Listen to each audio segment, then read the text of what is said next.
15 days. At first, I thought she was joking. She told me he had gone through a painful breakup and needed her to help him recover. My chest tightened the moment those words left her mouth. This was the woman I built my life with, and now she was telling me she needed to spend time with her ex. She tried to soothe me, saying it was nothing but kindness and compassion. But the idea of her putting him above our marriage made me sick. I asked if she even heard how absurd she sounded. She met my eyes calmly and said, "You know I'll always come back. He just needs me for a little while." Her voice wasn't comforting. It cut deep. I reminded her we were married, that her loyalty belonged to our home, not to her past. She brushed it off, insisting I was making too much of it. That night, I barely slept. Her words echoed in my head, 15 days with her ex, under the same roof, as if she was single again. I didn't want to believe it, but it felt like betrayal disguised as compassion.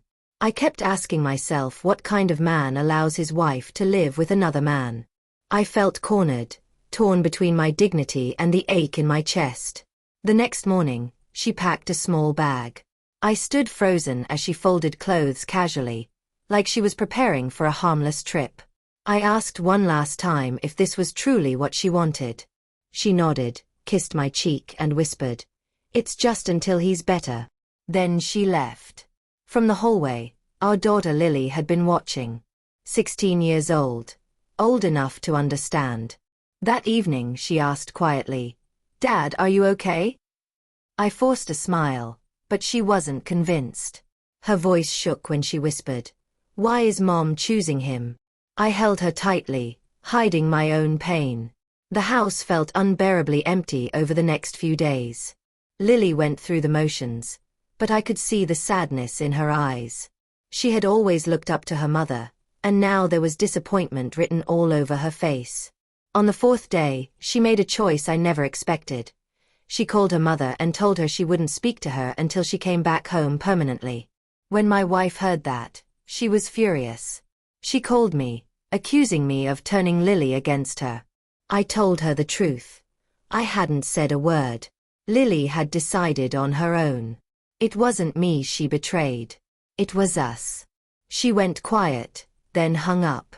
On the 7th day, Lily surprised me again. She asked if we could go out, just the two of us. We went to a diner, shared a meal, and she looked at me with steady eyes. "Dad, you don't deserve this. Mom should be here with us, not him." Tears burned my eyes, but I only nodded. In that moment, I realized my daughter had chosen my side, not hers. The days crawled by, but Lily gave me strength. We laughed, cooked, worked in the garden. It almost felt like we were building something new without her. As much as it hurt to admit, life without my wife didn't feel impossible, just different. When the 15th day arrived, she came back. She walked in expecting life to resume as if nothing had changed. But instead of warm embraces, she was met with distance. Lily didn't run to her. She barely looked at her. My wife asked, "Sweetheart, didn't you miss me?" Lily shook her head. "You left us." "Why should I?" Those words hit harder than anything I could have said. My wife turned to me, searching for help, but I stayed silent.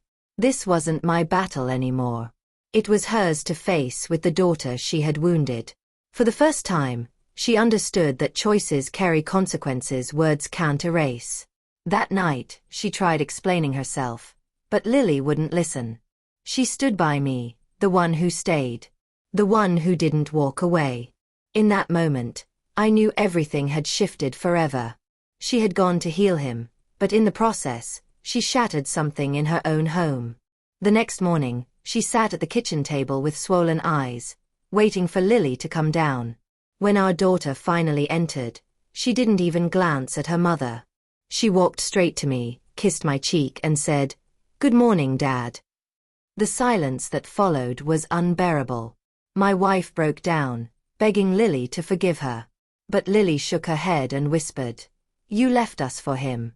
I'll never forget that." And in that moment, the truth was undeniable. She hadn't only lost my trust. She had broken the bond with her own daughter. Some wounds heal, but others cut too deep to ever truly close. Our marriage might survive, or it might not. But what she did to our child's heart was damage she could never undo.